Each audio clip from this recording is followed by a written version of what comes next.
Let me turn off the transcript here because it's usually not that great. And hi, everybody. So thanks for coming to Employable Skills for the Workplace. What we're going to be talking about in this workshop are skills, well, what we call employable skills. I'm going to go into a little more detail in a minute, but basically they refer to skills that are useful for like a wide variety of jobs. So rather than a specific training, it's like some kind of specific skill you need for that job. It's just something that'll help you in general in most places. And so they're things you probably won't take a class for these, but as you take classes and as you live life, really, a lot of these kind of comes down to lived experience, really, you will learn how to build these skills. So one way I would say to look at it is like, think about it as you're doing other classes, as you're taking other classes, think about these skills and how they've helped you, and are you learning more about them? And before we go on, does anybody not see the PowerPoint slide? It says employable skills for the workplace. Does everybody see it? Good. All right. Every now and then we'll have a few people who don't for one reason or another. Okay. Great. So let's keep going. So, as I mentioned a little bit before, we're going to talk about what are employable skills, both in general and in more specific, we'll talk about what are they in general and then what are some specific employable skills. We'll talk a little bit about why they're important, how to develop them, and how you may have already developed them. Since all of you have lived some life, I'm guessing none of you are newborns, so you've probably learned at least a few of these skills. And a little bit about making these skills stand out. Okay, so as I said, what are employable skills? So generally, you can define them as skills and traits that will make someone desirable to an organization or to a business or whatever. So if you have good employable skills, you're more employable. That's kind of a way to look at this. So there's different ways to categorize them, kind of subcategories of them. They can include soft skills. They refer to skills that'll help you fit in with any organization's environment. It involves getting along with others, solving problems, dealing with your work and dealing with problems that can arise from it, and that kind of thing. It's the kind of thing, it's like stereotypically less experienced workers aren't as good at it. It's one reason why a lot of employers prefer more experienced workers. It's kind of like how an employer, it's like they have an image of an experienced worker and of a less experienced worker, and even if they can't put their finger on why, they couldn't tell you point blank, this is why I want an experienced worker. Oftentimes their reasons they want a more experienced worker is because they have better soft skills. There's also professional skills, basically skills that involve being professional, and again, it can be in any organization. You could say professional skills are kind of like a subset of soft skills. But where soft skills don't even necessarily involve employment, professional skills can involve, they're usually specifically employment related.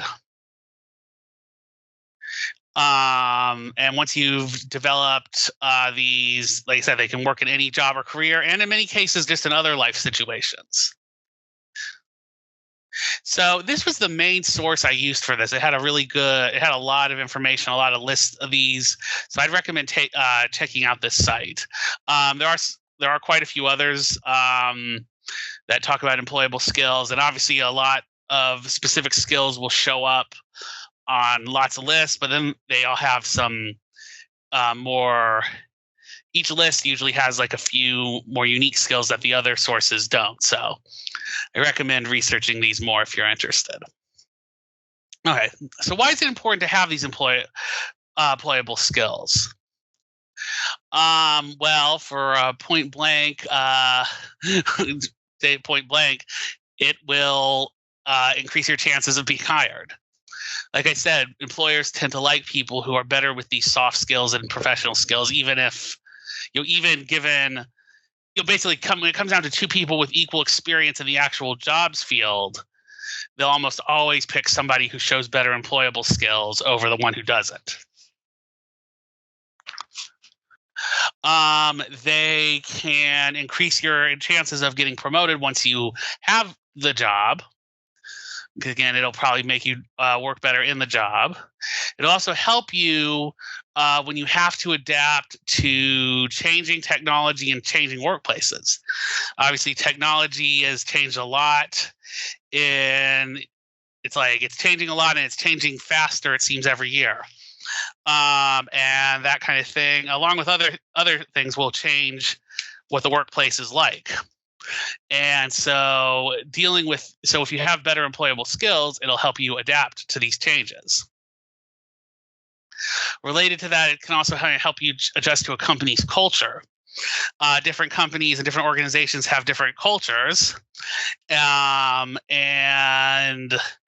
even if you worked at two companies in the same field, there's a good chance one of those fields, one of those companies could have a somewhat different culture. So if you switch jobs, even if it's a similar job in your other, even if the other job is similar when it comes down to its description, the company's cultures might be different enough that it can make you, it can cause tension, and better employable skills can help you with that. And so in general, employable skills make you more confident and competent. And so by that I mean, it's like the more comfortable and competent you are with something, the how do I want to say this? It's like when your employable skills are better, you sound more confident, even if you already knew how to do something. And so that is so that's what we mean by this, because confidence is very important, and confidence is really a kind of a soft skill of its own. And in my experience, you can't really build confidence without doing things, but obviously there are different ways to build confidence, but we'll go on from there. So there are lots of soft skills that are important. In my opinion, probably the most important, or if I had to pick the most important, this would be my answer. This would be my choice. I would say adaptability is probably in my opinion, the most important soft skill.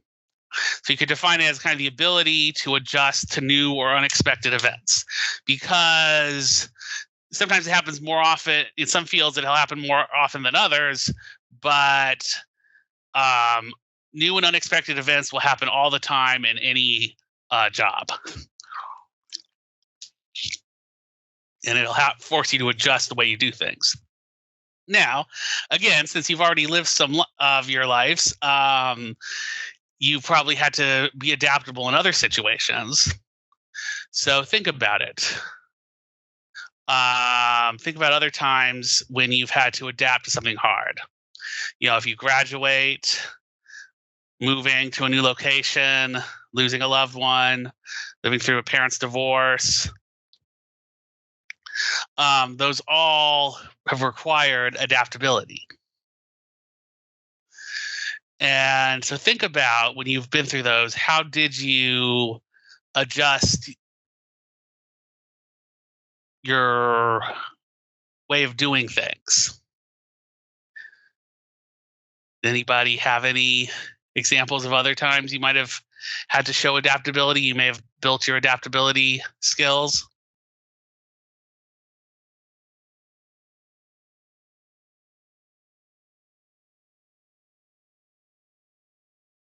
Feel free to participate. Oh, and feel free to ask questions, especially in the chat, throughout this workshop.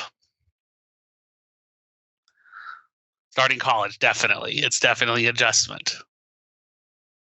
And it's definitely like I look back to when I started college, I definitely think of it as like a turning point in my life. It's like I can think pre-college and pre-starting college and post-starting college almost as like two phases of my life. High school to college, definitely. That's what do you feel? It's a very different environment. Any others? Yeah, moving to a new town is definitely like that. That's another thing. I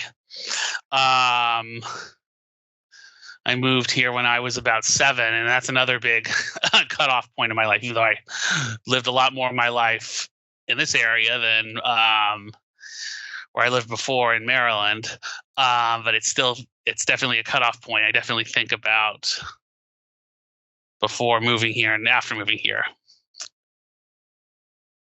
And yes, moving to the States, exactly. That's a good thing to point out. Losing a loved one. My father died when I was a kid, and that was one thing another cutoff point in my life. My parents never divorced, but if your parents divorce, that can definitely shake up your life. A lot. Switching careers. Oh yeah, good. Yep. Getting a new job, and yep, that's another thing. I was thinking when I think back to those big turning points in my life, it's like it's always like right after the change seems so much closer to me in time than right before the change, if you know what I mean. It's like thinking about just before I started college, for example, and thinking about just after, even though there wasn't that much time between them, like maybe a month, I think of the latter as being a lot more recent than the former. I don't know, maybe that's just me. And yep, switching careers, getting married, getting divorced personally, having children, all sorts of those things. So in careers, this can happen. If you get a new boss or something, your job could change significantly. And even if not, just little by little, as new pieces of technology are changed, like as new, let's say your office buys new technology, like maybe like a new copy printer machine, it can actually change your job quite a bit, often for the better. But often for the better, but it's still a change. I was looking at pictures from like about 5-6 years ago of my house even, and I just see things that are there now that weren't there just a few years ago, and it's like, oh yeah, I didn't always have that. So my point of all this is kind of think adaptability is something. It's one reason it's so important is because we always have to do it. But if you look at it, you've probably had to adapt to a lot of different things. All right. Another skill is communication. So basically convey knowledge or information about really anything from one place to another. That would be the definition of communication. Now, you'll have to do all sorts of different types of communication in a job, and communication is a pretty broad topic. So it's not enough to just say you have communication skills. You have to say things like you have good verbal communication skills. You have to be able to find the right words and the right words that apply to the right situation. There's also, you have to have written communication skills. Can you write it? A lot of times the same words that you would say to communicate something verbally don't really communicate the message as well if it's in writing. Verbal has emotion and inflection and stuff like that. Written is pretty hard. We have things like exclamation points to try and show some of that, but it's communicates a lot less emotion than verbal communication. So written communication is its own type of skill, and even though they overlap, they're definitely not the same thing. There's also just interpersonal communication, like communicating in a way that works well with one specific person, and then versus ways you would communicate with people in general. And going back to adaptability, obviously, who you work with, even if you stay at the same job for a long time, exactly who your coworkers are is going to change.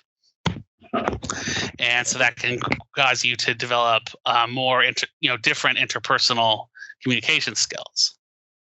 Also, listening is a big part of communication. How to interpret other people's words, written, verbal, or whatever. So that's another skill people have to develop. And body language in general, nonverbal communication is very important. It's not something we really think about, but it's something we usually respond to very well. It's kind of like, how do I word this? Kind of it's like instinctual, really. And we don't always think about it, how we interpret, like how we interpret body language and about what body language we're showing. But especially not like what we're showing always, but other people can respond to that. So if you're aware of what kind of body language you're expressing, that can help you communicate better. So think about times you've had to use communication skills, and in particular, new communication skills. It could be like meeting new people, interviewing for a job, traveling to another country is difficult, especially if they speak a different language. But even if they speak the same language, it can be difficult because, there's dialects and different dialects and different cultures. If you're giving like an oral report, that kind of thing, working on a group project requires you to communicate with other members of your group as well as maybe with your instructor. Presenting an oral report requires, how to communication skills to the class, like if it's a report for the whole class. So anybody have some other ideas about times when communication skills were important?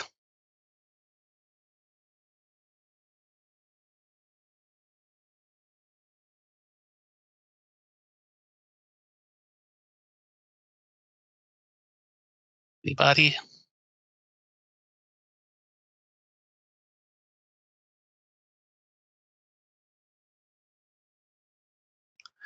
Pretty much meeting new people in any situation would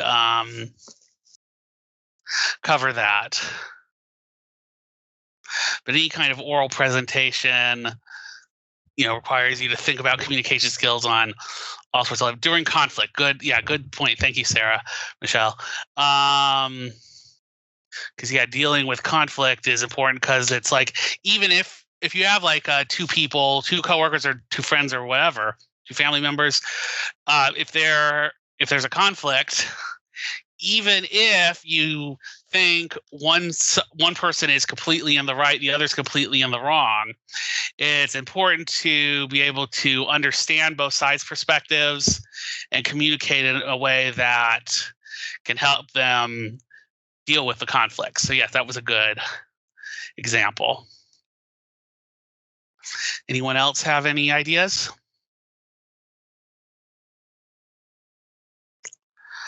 All right, let's keep going.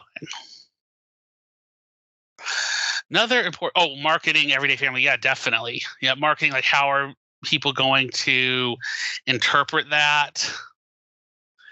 Great idea, Gloria. And just dealing with family members. Lots of us have some difficult family members, and if you can communicate better, a lot of times that can really improve your relationships. All right. Another one is another important skill, one that always makes me nervous, is initiative. Basically starting on something on your own accord, doing something without being told.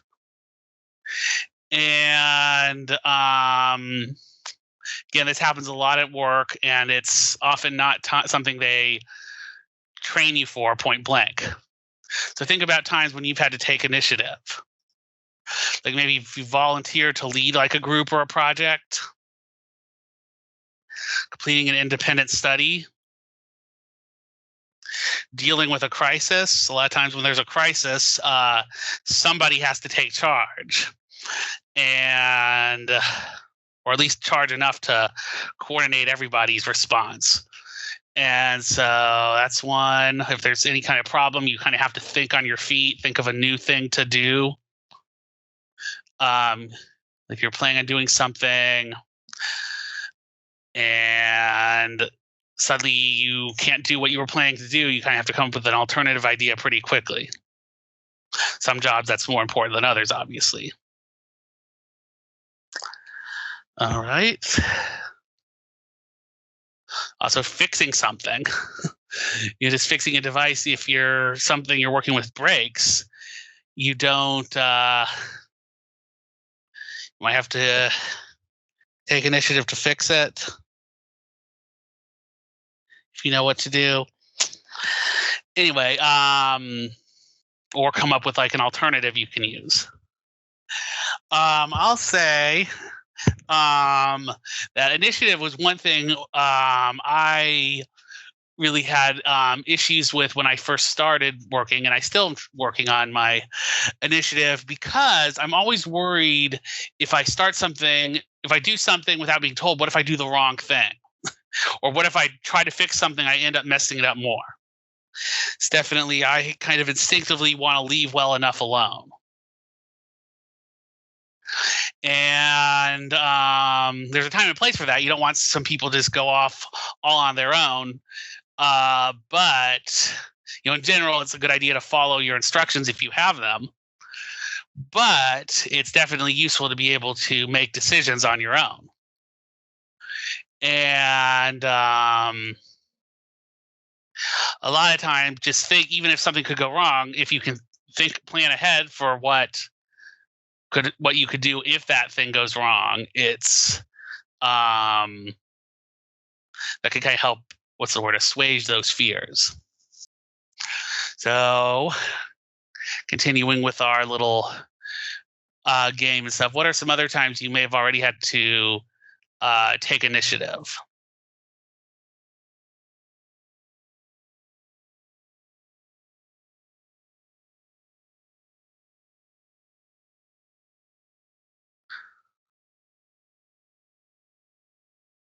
Take initiative and it didn't go badly, which I told you that's like a little bit of a fear of mine.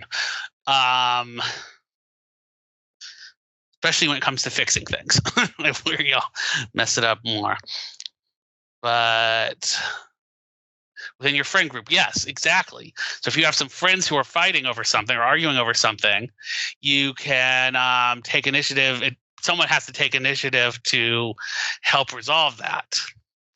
And it can be nerve-wracking. You might end up making both of them mad at you.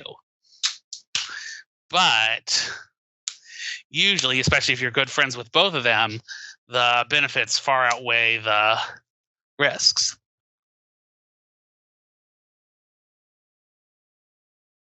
Starting a relationship. Oh, definitely. That's another thing.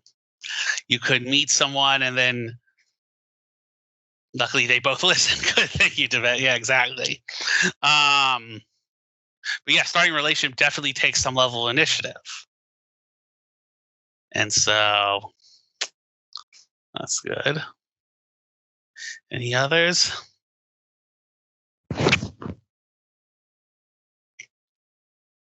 But yeah, that's definitely one. It's definitely one I've had to deal with. I've had to work on a lot during my life and during my career, and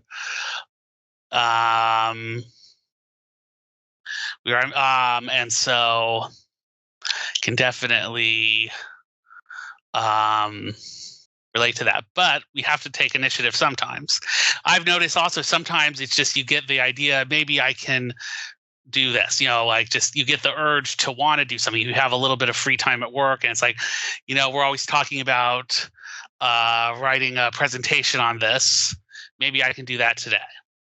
And so I've always found when you feel you can take the initiative, it's always best to do it. And if it works out well, that'll make you more confident and less worried about one of your ideas going badly. Okay. Teamwork is another big one, which you could say like working well with others, carrying your share of the workload, kind of working so that the whole of the work is greater than the sum of the parts. That's a way of saying it. You're not just all doing random tasks. You're all doing random tasks. You're all doing tasks that come together to deal with a bigger task. Okay. So now teamwork, kind of like communication, has a lot of sub categories of things to work on. Sub skills. So like collaboration, that's just working with each other. Falls under teamwork. Conflict management, which we've already mentioned, is important. A lot of times you'll have different ideas, and that's also related to flexibility because if you want to do something one way and everybody else wants to do it the other, it's like, can you be flexible enough to do it the other way? Staying on task, that happens a lot of times with these kind of projects. You can go off on some tangent and do it. Professionalism is important for dealing with the other people in your team. And I mentioned before, like body language is another time this is important. Because again, we kind of instinctively communicate non-verbally. It's like we communicate, we don't know how, it's kind of like instinctual, but it's like you can't quite put your finger on it always. Well, you can't put your finger on why you interpret something a certain way.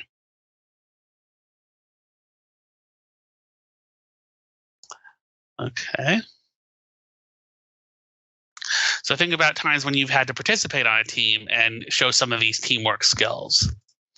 An athletic team is probably the obvious one. That's kind of like, it serves as the analogy that we use to describe all of these. Because obviously these are all important when you're on a team. Like imagine being on, say, a basketball team and you're across the court from someone. You kind of have to use body language to communicate. I'm just thinking of that's an example of that one. And it's a form of professionalism. There's definitely conflict management, staying on task, support, and so on. Also, times one you're likely to have been on is group projects. Again, with that, you have to work as a team. And if you don't, you can often get, like, say, a PowerPoint where every slide looks completely different and doesn't flow at all. I've definitely seen that happen when I was in certain classes and we had to do group projects. Also, community, maybe if you're planning a community event, like even a neighborhood or even like a whole city or town, that level of planning and coordination is going to require a lot of teamwork. Again, otherwise you could be missing something very important. It's like I always think of, what was it? Somebody heard like a potluck. Someone had a neighborhood potluck dinner, and everybody brought napkins. So some level of teamwork and collaboration would have probably helped that group. And another big place where this happened is I said national disaster. Natural disaster, I think is what I meant to type there. I always find a typo when I give a presentation, even when I go through carefully. Natural disasters require a lot of coordination and a lot of teamwork from a lot of different fields. Otherwise, you can have the wrong resources in the wrong places. And that can really be a life or death situation. And just like meetings in general at work, you have to, for a meeting to be productive, you have to use all of these teamwork skills. So, and again, anybody have some other ideas of times when you've had to show teamwork?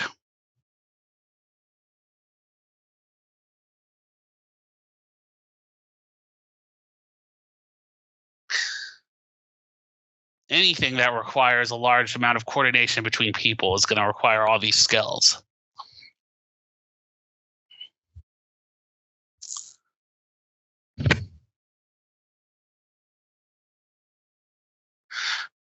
So we mentioned like even like just like a little party with friends or something could require quite a bit of teamwork.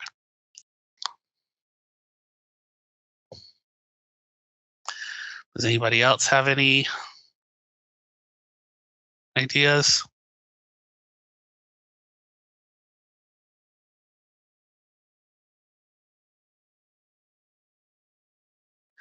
Anybody? But yeah, all the time, really, you'll need teamwork. You've already probably had to learn some of it in other places. Okay. Another important one is dependability. Basically, do what's expected of you. So if people, so it's like basically, if you say you're going to do something, if you're dependable, you'll do it. So again, you probably had to do this before. You have, a new job. You always want to show dependability. A new class, obviously, all doing all your class work.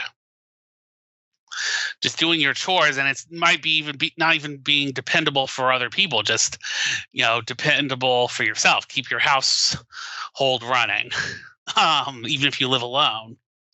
That's a form of dependability, like making sure to do all the chores when they need to be done, or before they need to be done. Child or pet care is very important for this. Extremely important, obviously. And another one is vehicle maintenance that I've noticed a lot of younger people, especially if they're not as interested in cars, they often, but they buy a car, they can forget to rotate their tires or change their oil or do things like that. So other times, dependability is important.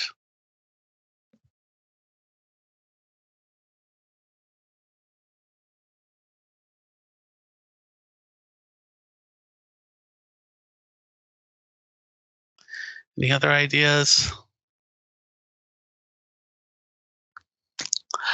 All right. Let's move on now to another one. And another one they don't always teach very well is critical thinking.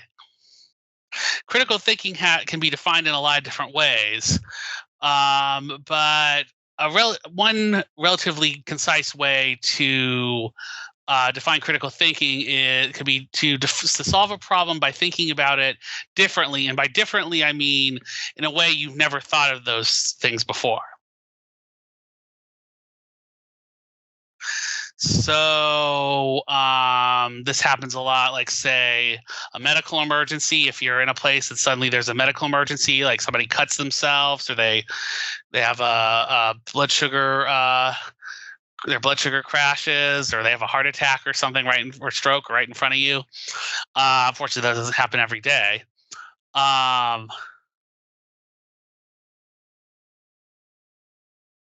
Well, that was a good thing. Yes, David, about assignments. Yes, that's a type of dependability. Medical emergency. In fact, just 6 months ago, I was on the health science campus ILC, and we had a student go into to anaphylactic shock. So, fortunately, she was okay, but it was pretty scary just how fast it escalated from her saying, "I think I might be having an allergic reaction," to passing out. And so that required some quick critical thinking.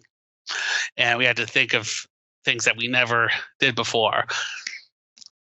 Related to that could be preparing for a crisis, medical or otherwise. like think about what should we have on hand. Like I thought about, I talked about how should we have, what do you call it? Like EpiPens on hand, like a couple off in a drawer somewhere just in case that happens, because she didn't have an EpiPen. She was able to tell us that before she passed out. So we had to call 911 and have the EMTs give her an epinephrine shot. So would it have been better if we had EpiPens lying around? Now, that a lot of times those will come with risks. Like, what if somebody accidentally injects themselves with it? See, that's why my whole initiative thing, there's an example. It's like, I always think, okay, how could this go wrong? But preparing for a crisis is a good example of critical thinking. You think about, okay, what could go wrong? And then what do I need in that situation? What could be helpful in that situation? And so see if you can get it ahead of times. And so any kind of important decision, though, will require critical thinking. Like if you have to choose between two jobs, you're like, okay, what are the advantages and disadvantages of each of them? Or any kind of decision like that. And this kind of relates to the medical emergency and preparing for a crisis, but also natural disasters. What kind of natural disasters are more likely to occur in the area where you live or work?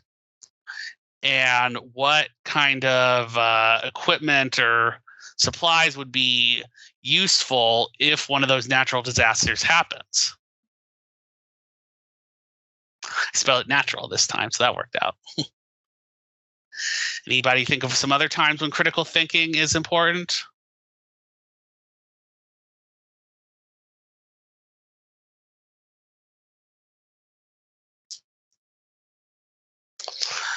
All right. Let's keep going. Another one we always think of is emotional regulation. Think about these times you have to keep your emotions in check. It's like if you lose a game or a contest, you just have a disagreement with someone, if you've been insulted or bullied, not that you should necessarily just take it, but there are better ways to respond to that kind of thing. There are some better ways to respond to that than others. So emotional regulation can kind of keep your ideas in check. Because I know when we're angry, it's easy to want to say something, and then if you come down, it's like, how can I say that? As soon as you are less angry. Just any kind of anxious situation, anytime you kind of become overwhelmed with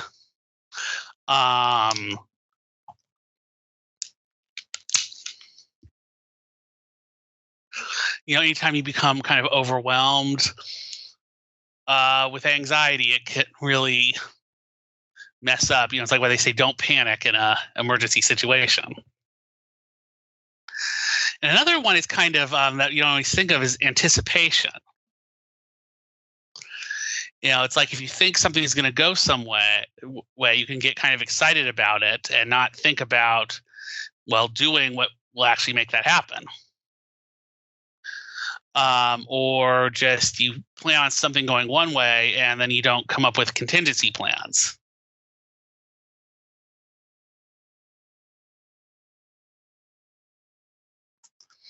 Another one that a lot of people struggle with is self-awareness, which can be defined in this case as knowing how you come across to others and knowing how you make others feel. And again, think about some other situations where you were or should have been self-aware. So when you are or could have been wrong, it's a good example. Kind of reading the room. Self-awareness is very important for reading a room. You see what kind of mood the people you're presenting to are in. What are they expecting?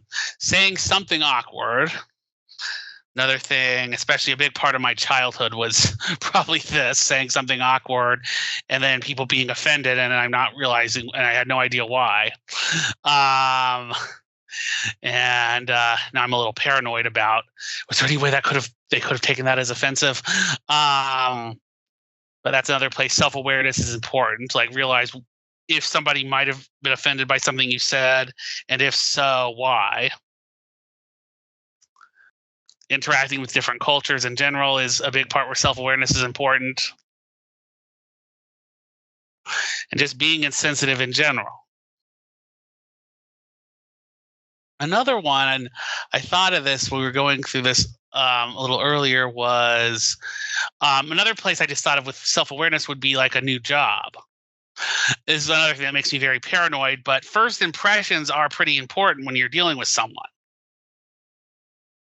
Is it the same with emotional intelligence? That's related to self-awareness, yes, in addition to interpersonal communication. Good question, David.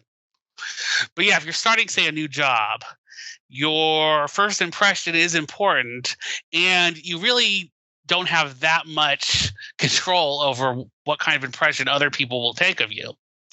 But you can help a little bit, but it's like you still can't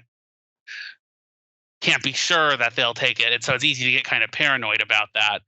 But a healthy level of self-awareness can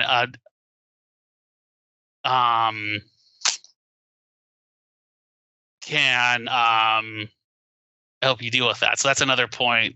Starting a new job is another place where self-awareness is important. So back to the emotional intelligence. So I guess I would say, David, self-awareness is a big part of emotional intelligence. People who are emotionally intelligent are self-aware. That's how I'd word it. Good question. All right. You think of any other times when you would have been self-aware? When you've been self-aware, or you should have been?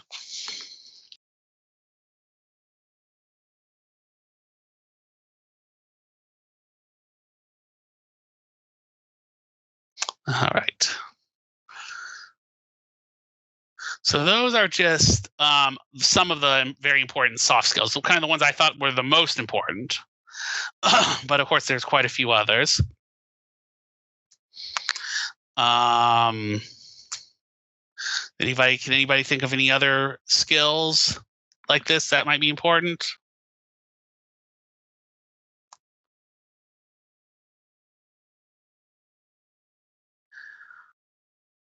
All right, let's keep going.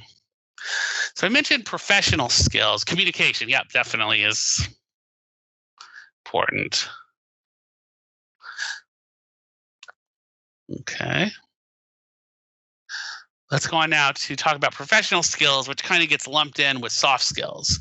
Soft skills, I would say the difference between them is soft skills can pertain to the workplace and to a lot of other environments. And professional skills are more specifically for a workplace environment. So these can be things like computer skills, phone etiquette, just customer service, like dealing with the public, dealing with customers, just life skills in general, your ability to learn new skills, troubleshooting, trying to think of problems and troubles you can have ahead of time.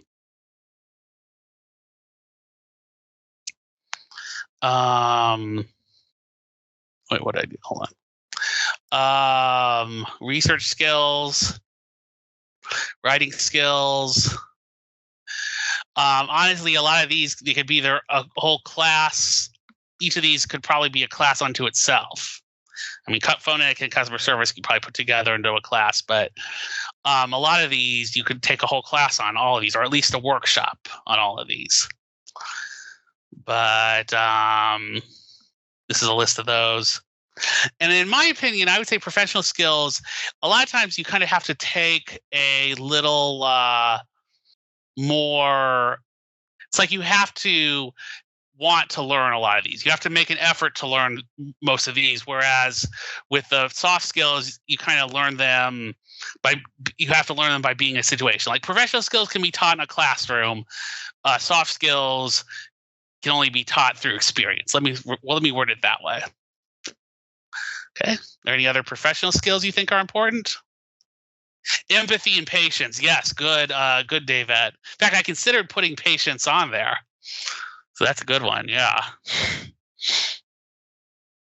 that's a good soft. That would probably be a soft skill because that can help you in other places. Okay. Any other soft or professional skills?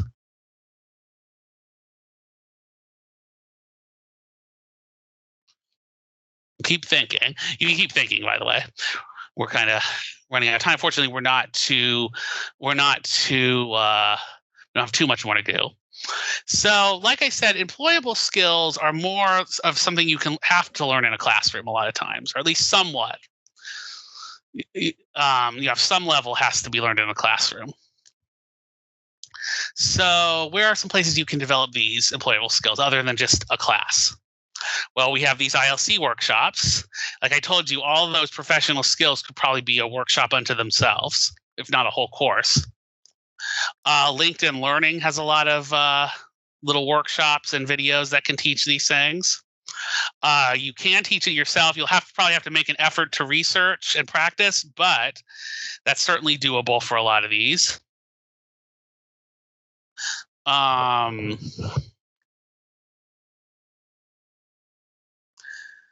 there is therapy. Sometimes a therapist can help you with some of those. That's probably more for soft skills, but they can maybe help you with some professional skills also. Classes, like I said, taking a whole course a lot of times can help. And sometimes just discussing with friends or practicing with friends and colleagues.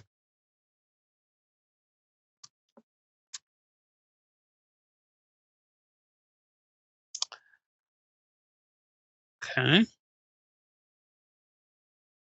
And again, lived experience sometimes can help with that. Like if you have to learn something for a job, you can sometimes learn it on the job, and then it can be useful for you in the future. All right. And you also have to make sure to make these skills, soft or professional skills, stand out. So, with professional skills in particular, you want to add them to your resume or highlight them in your cover letter, discuss them in a job interview, and use words in a job interview or another type of or cover letter that kind of show you know how to use these things. There's a word, I think it's the word is shibboleth, which can mean all sorts of things. So basically, it's like a shibboleth is a word or phrase that if you use it, you can communicate something about yourself. So there are shibboleths, excuse me, that can kind of indicate that you know how to use, say, Excel. So that can be kind of a way to show that you know how to use something. Rather than just saying I know how to use Excel, it's like I know how to use Excel to calculate future value and present value and payments and stuff like that. Okay. And after that, we're just about out of time anyway. And I wanted to have a little time for discussion, questions, other ideas. And what do you think of these skills? Do you have any other skills you think are good? You've already mentioned quite a few. And other than that, I just wanted to say thank you for coming to this workshop.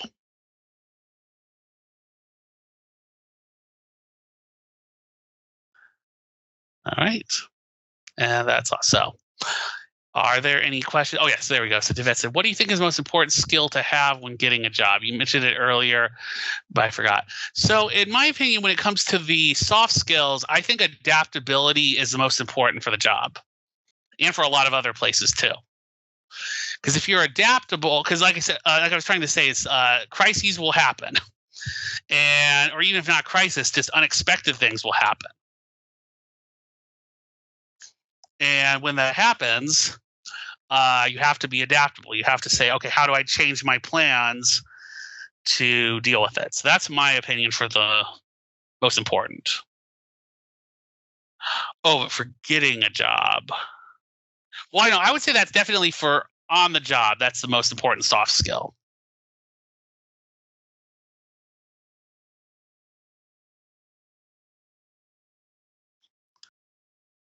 And getting a job.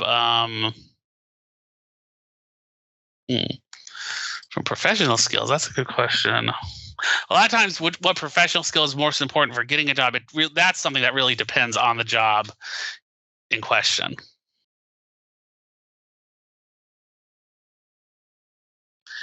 Okay.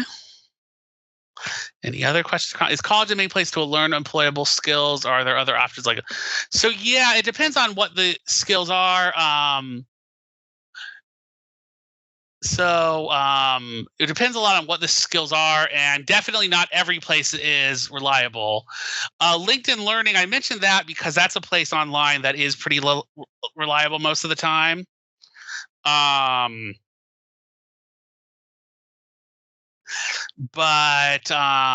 there's lots of places that are reliable. There are a lot of reliable places online, and there are a lot of non-reliable places online.